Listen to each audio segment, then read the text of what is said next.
I knew immediately when I saw this headline what it was.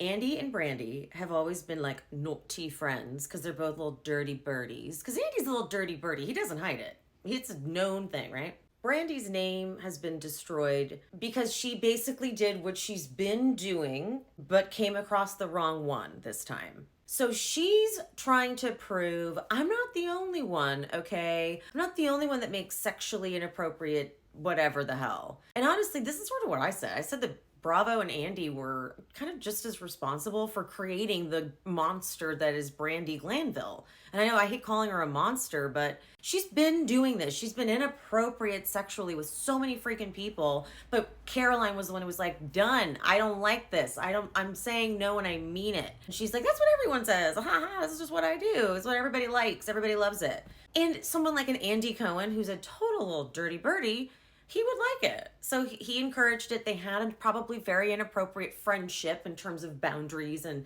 HR stuff, but those are long destroyed. The HR boundaries are long destroyed on Bravo. They've known each other for so long. These people have been working together, but in a very weird way. It's a very different relationship. You have to extract things out of them, like personal things, right? Things that you only would extract if you were closer and friendly. So the way Andy describes it is exactly what I envisioned. It's not great, it's inappropriate, but it's probably because he had developed a relationship with Brandi where he knew that she was comfortable with this kind of conversation.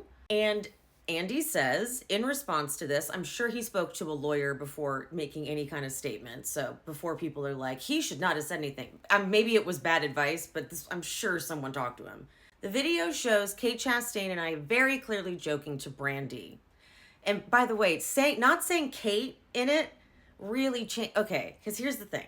Kate and Brandi are really tight, and we know that. And so if we had heard like Andy called and said he wants to fuck Kate and think about you, like it sounds dirty, but it doesn't sound as scandalous as a Bravo star, which then we're like, oh my God, who is it? Is it a man? Is it a woman? But if it's Kate, it's like, okay, that sounds like you guys just had a kiki on the phone and was like, hey, whatever. It was absolutely meant in jest, and Brandi's response clearly communicated she was in on the joke. That said, it was totally inappropriate, and I apologize. Right, Tiger? I just feel like Brandi's getting desperate, and she literally was like, I have something to her lawyers. I have something, because now she doesn't get it. Like, she doesn't get the difference, but that's the problem. They kind of created this monster. She doesn't get the difference between having fun consensually and just being in people's face and being annoying and not getting a hint, which is how I feel about her a lot. I'm just like, okay, you're lucky Caroline was on set and, couldn't hurt you. Because it was real life and you came across a Caroline doing that and there weren't cameras around.